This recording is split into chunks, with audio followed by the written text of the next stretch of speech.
All right, good afternoon, everyone. Welcome to the weekly webinar. Glad to see you for another session of my favorite day of the week. And I'll do our housekeeping notes. Please make sure you're muted. Looks like everyone I can see so far is, except for you, Hannah. Don't mute yourself. And you can have your camera on or off as you choose. I've pressed record, and this will be available later this afternoon.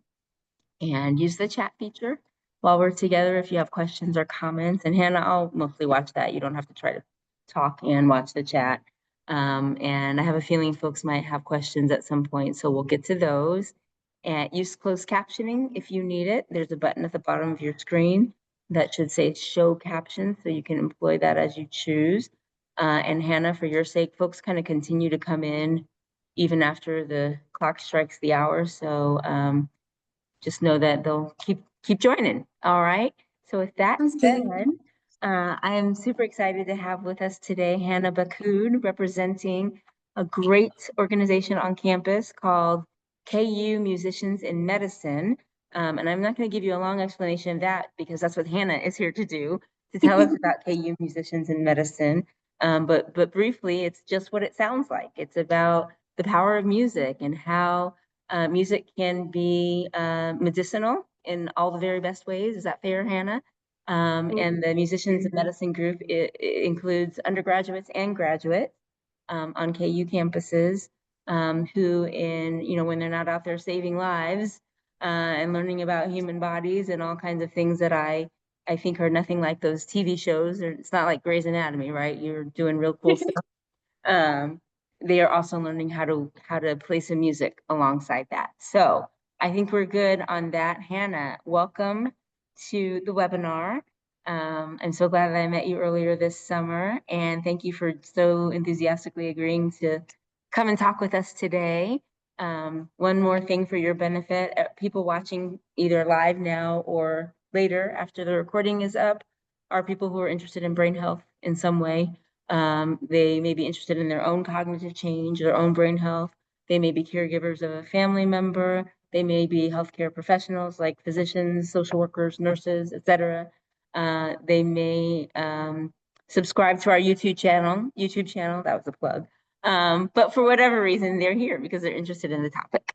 And then the folks who watch later are those same people who can't do this at 2:00 Central for lots of reasons. So, okay, Hannah, welcome. Tell us about Musicians in Medicine. MIM or Musicians in Medicine is a group where any major or like any students can come and we play music at senior homes. I love that. I love that. And how long has it been around? How long have you been in a group? MIM is actually a very young club. It started only in spring 2024 by Mahane, who was a wonderful, wonderful friend and musician. And his mission for that was to provide students with musical outlet that bridges professional pursuits and artistic passion. And so we meet Mondays and Thursdays at 7-9 p.m. at the School of Music. But then when I stepped into the role of president, I wanted to continue that vision while also centering like community connection and service. So for us, it's not only about keeping music alive in our own busy schedules, but sharing it with populations who need it the most. Wonderful. And so do students have to audition or prove themselves to be in the group or just say they want to be a part? Not at all. We get all sorts of students. We really emphasize open to everyone because music is for everyone. Yeah. Oh, that's beautiful. Okay.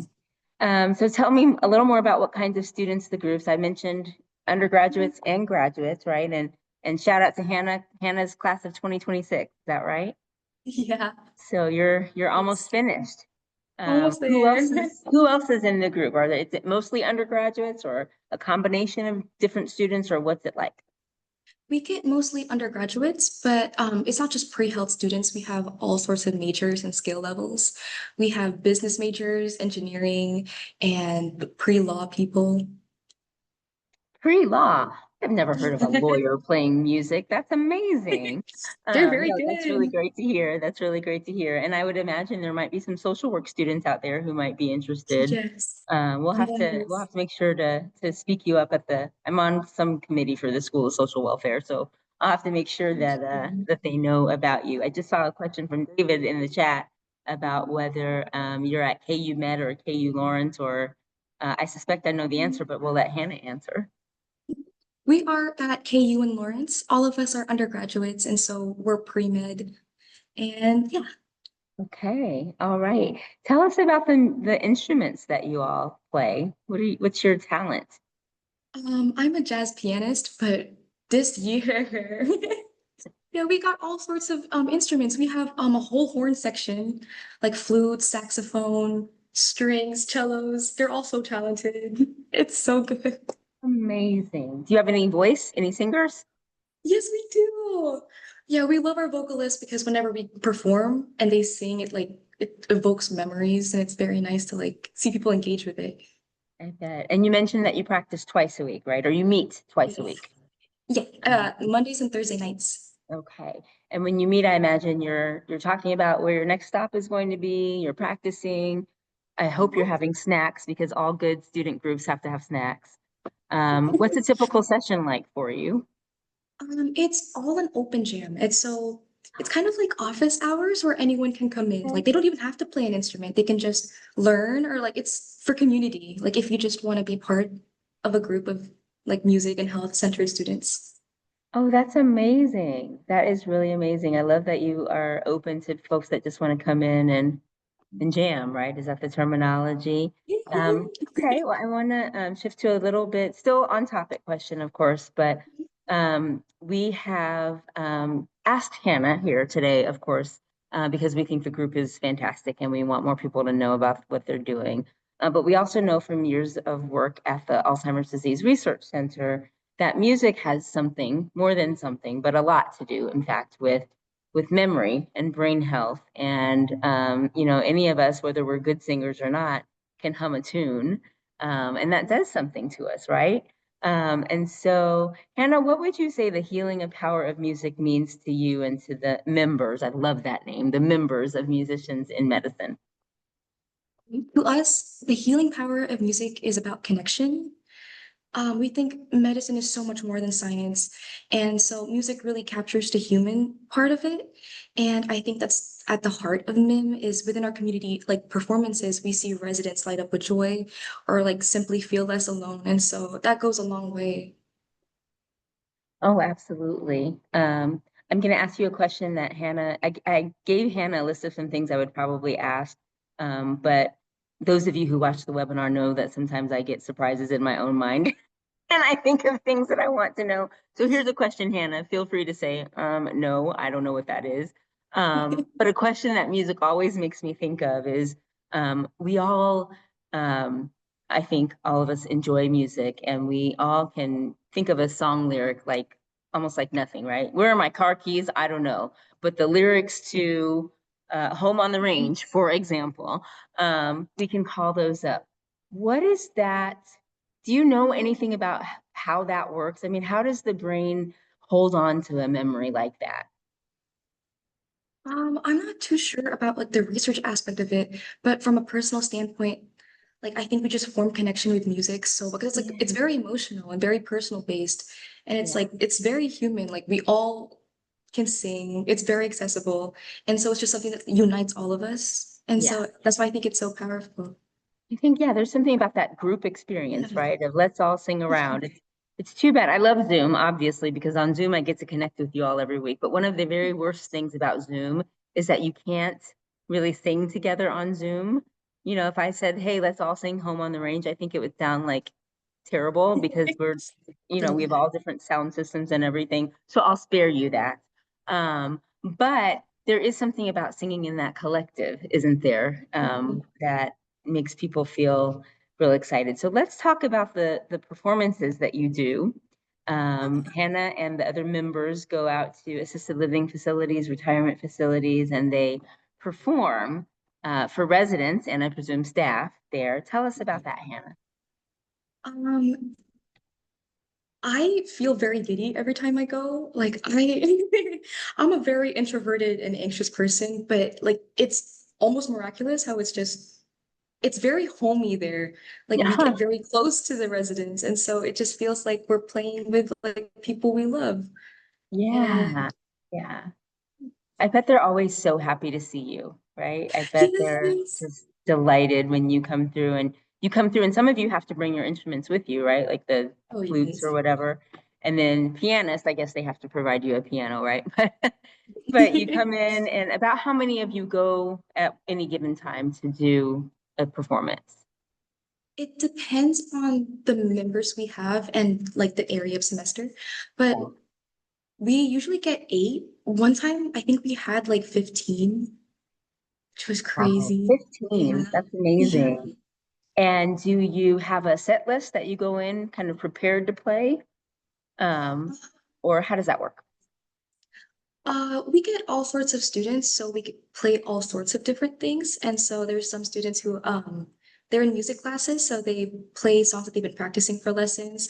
I love playing oldies, or we just play our favorite songs, or we just start jamming, and then that's we just start playing together.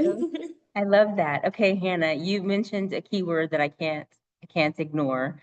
And I will say full disclosure, I am 6 months minus 4 days from being 50. And so the reason I bring that up is because I heard you say oldies. And I'm so tickled because I would love to know, Hannah, class of 2026, no. what song is an oldie to you? Well, it's not even just oldies, it's just a classic. It's just so good. Yeah. But my favorite is just the two of us, or Isn't She Lovely? Or yeah, it's too good. It's too classic. It's Those are two great, and I will allow those. Although I have to say, and again, this is not about me, but I have to tell you, Isn't She Lovely, Hannah? I'm pretty sure is the song that came out the year I was born. So thanks. Yeah. And it is indeed a classic. I mean, anything Stevie Wonder is okay with me, right? Stevie Wonder. Um, Oh my goodness. Goodness, I mean, what a genius. And what was the other one you said? I forgot already. Oh, just the two of us. Yes. Just the two of us. Bill Withers, Grover Washington.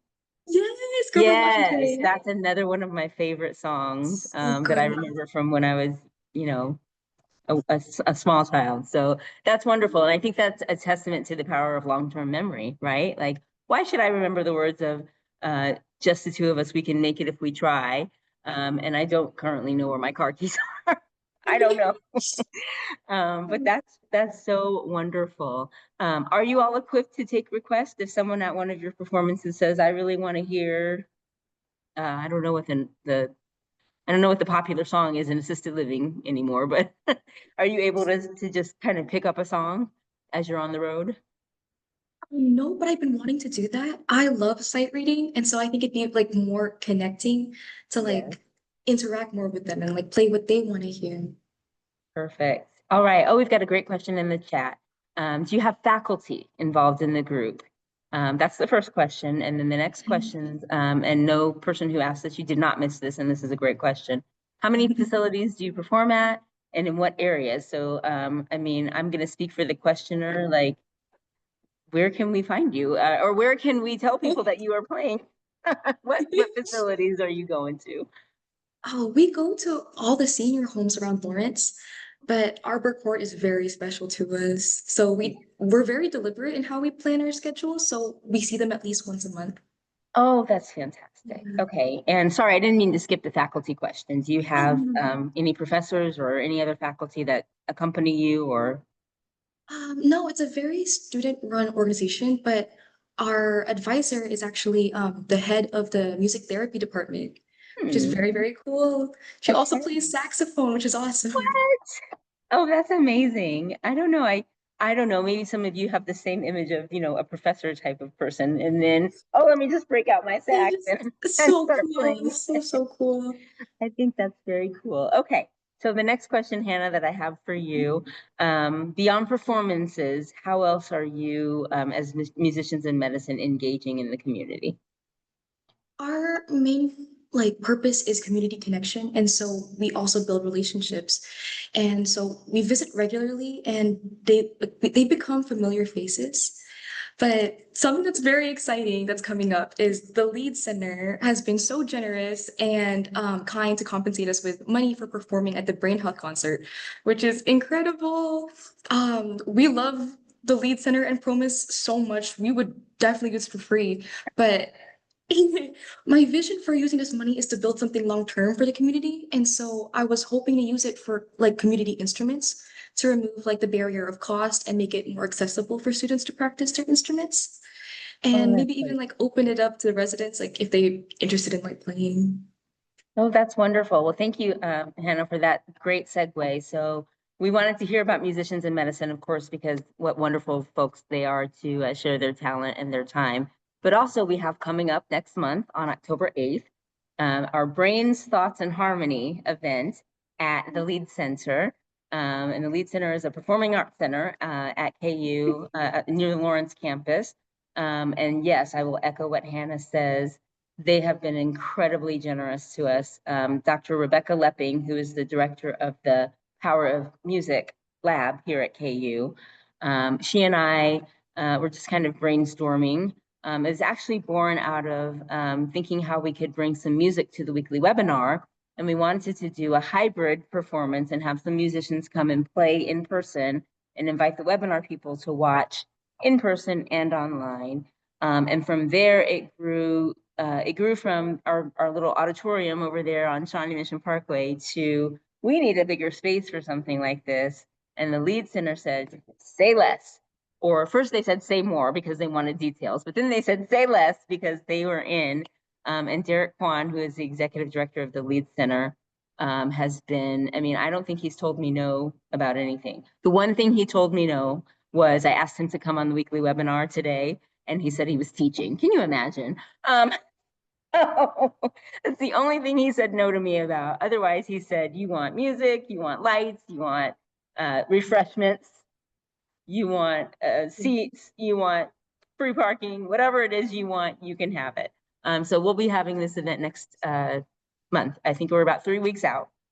Wednesday, October 8th at the Lead Center. All the details have been in your My Alliance newsletters. And the Musicians in Medicine will be one of our spotlight performers. And I'm super happy that the Lead Center also said we will put something in their pockets because you musicians and students deserve to be compensated for your time and your energy. And I love that you're already thinking of community instruments. I mean, what a gift. The social worker in me is saying, yay, yay, thank you. I love social So work. yes, so Hannah, I want to ask you, you've kind of answered this, but I want to kind of officially ask you this. How is it that you see music supporting brain health? All of us on this webinar are really here. I'm here because this is my job and I love it. But we are also always here to find out what can I be doing that's going to be supportive of my brain health. So can you tell us a little bit more about how music is good for you as a performer and for those audiences at various facilities that you visit? Yes, I would love to, because we see music as a two-way street for health and well-being. Because for our members, it's stress relief and it's also a healthy outlet for them to like express themselves, and also community, like being around like friends, and like it helps with loneliness. And for then the people that we serve, music can bring comfort and joy and reduce feelings of loneliness. So it supports both performers and listeners because it's a shared experience of connection. And it's so universal that you don't need a background or ability to connect with it. And that's why it's like so powerful for well-being. That's awesome. Yeah, I mean, music seems to be something of a universal language, right? I mean, Yeah. whether we, I mean, I think English has sort of dominated pop music, but um, even if we don't speak a language, if we hear sort of a peppy, happy beat, we can sort of guess that the song is about, being with someone you love. And isn't it interesting that so many songs are about somebody that we love, right? That's the topic. It's so Um, heartwarming. and if we hear a slow song, it might be about, something that's more deeply felt, more sad.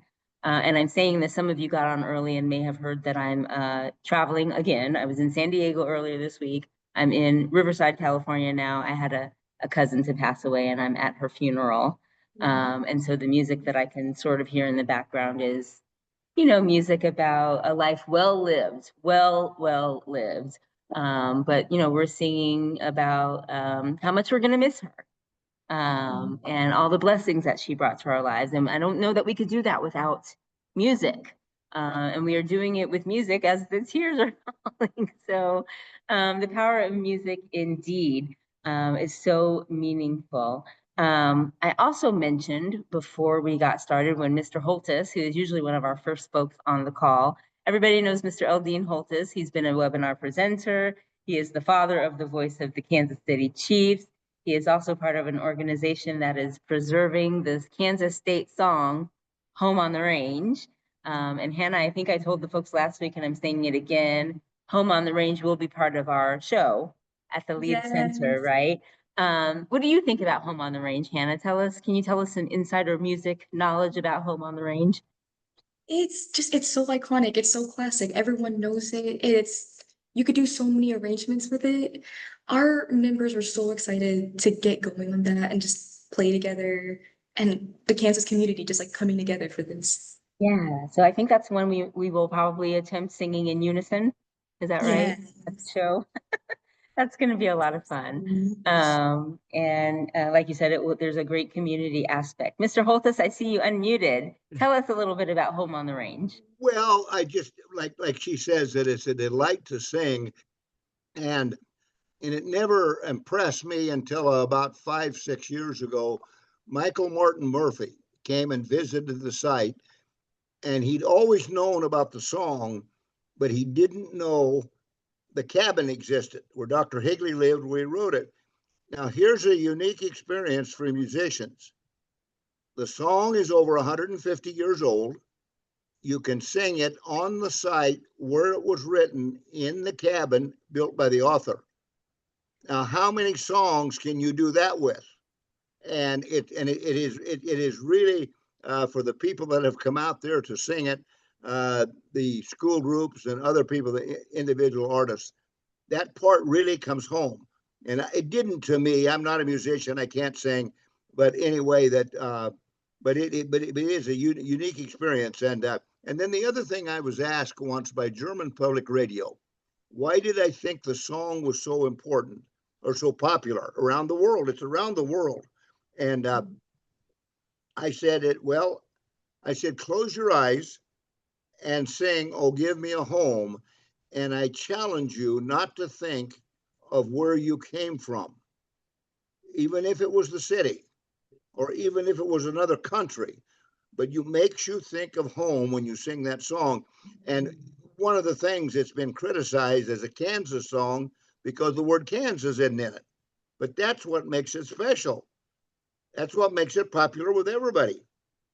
And so anyway, I'm sorry, I had to get a plug in for it. All right. No, that was I got chills. I Well, mean, I'm home, you all know I'm from Los Angeles and I typically am in Kansas City, and you're exactly right. Just saying, oh, give me a home, and that I'm home, albeit for a sad reason, feels so nurturing and so wonderful. And I had never really thought about the word Kansas not being in that song, and yet I think of Kansas every time I hear that song. So Yes. that is fantastic. It also occurred to me, man, this is some good stuff. Somebody should be recording this, and we are. So I'm so glad about that. Thank you, Mr. Holtis. And Hannah, I want to go back to you for a moment. I sent you a couple of personal questions. I hope you won't mind sharing a little bit about you in particular, if you don't mind. And that is, can you tell us about your journey personally as a student and a musician? Why are you a musician? Why are you interested in medicine? Being a musician is such a core and integral part of like who I am. And I knew that I would always engage with music like forever. And MIM was a very young club. And so it started my junior year. My freshman, sophomore year, I was like in six bands in KU in Lawrence. Yeah, so I was able to like gig around and play. I was playing so many concerts. And so that experience was so like, it was so insane. And so that's why I love MIM so much, is that it brings that aspect or experience of playing music in a group and makes it more accessible for people. And it's in an academic setting. So there's strong boundaries and there's codes of conduct of how we should treat each other and how, like making a space welcoming and safe.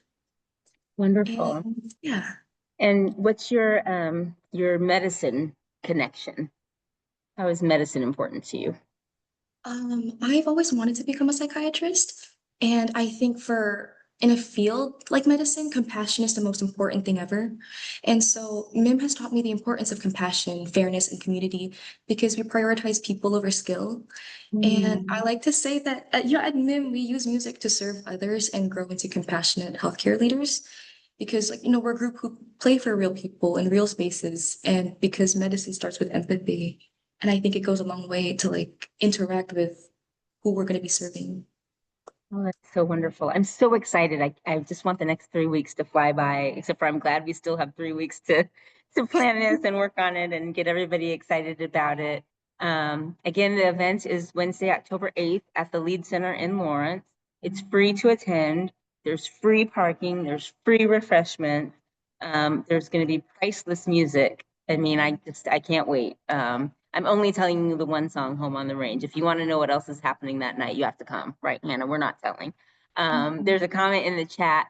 I love this. Oh, I love this because I just saw the number 1976. Let me tell you what the chat says, everybody. Speaking of music and memory, my husband and I were driving cross country one time, and the music countdown for 1976, a very good year, came on. And the commenter says, we didn't know each other that long ago, but the songs brought up memories we had not thought of in years, and we shared new stories with each other. It was so much fun. We extended our drive until it was over. I do think this is a tool that could be used with other folks. I wholeheartedly agree with that. Music on a road trip. I mean, do you even have a road trip if you're not singing? I mean, that sounds fantastic. Thank you so much for sharing that. And thank you for the shout out to 1976. Let's go back Indeed. to 1946 or Oh, earlier. Mr. Holtis says even farther, Well, it 1946. was a World War II one. And it Yes, was "Don't Slide Down the Cellar Door with Anybody Else But Me." So find out if anybody ever heard that one, right?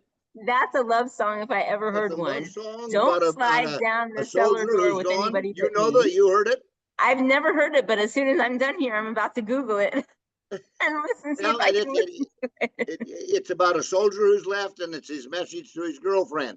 And the outside cellar door in the house, they would slide down for fun. That So is don't slide down the amazing. cellar door with anybody else but me. I have to say, 1946 sounds like there was some good tunesmiths Oh around. I yeah. mean, I think we have some pretty good songwriters these days. There's one in particular in Kansas City who's pretty popular. But that's just another way that music can bring us so much joy and so excitement. So thank you for that. Folks, we've got a couple minutes left, and I can tell you, I can hear from the sanctuary at the funeral I am. They're getting to the good part. The joy is coming out and the clapping is starting, and I kind of want to be in that number when the Saints go marching in. I want to go sing with them. So I'm going to wrap us up for today. I will tell you that next week's webinar, we are going to continue kind of an artsy theme. We are going to have speaking with us Julia Vering, who is a licensed clinical social worker, and she's also a dramatic artist. And she has written a book called Adaptive Reimaginings that talks about how drama and art and music are supportive for brain health. So we're kind of on a theme here. And Julia, I've known for, gosh, more than 15, maybe 20 years. And I know she's a fantastic person. I think she might even have colorful hair these days like I do. So, that's why I like her really. But Julia will be with us next Thursday. Her book is coming out Monday. It's available. I've already pre-ordered my copy. I'm going to try to finish reading it by Thursday. We'll see. But anyway, she's going to come talk to us about drama therapy and art and more music. So join us next Thursday. Join us on the 8th with Hannah. Hannah, will you sign autographs if people are interested in that? Or maybe taking selfies is the new autograph. I don't know. I would love to take selfies with you guys, with everybody.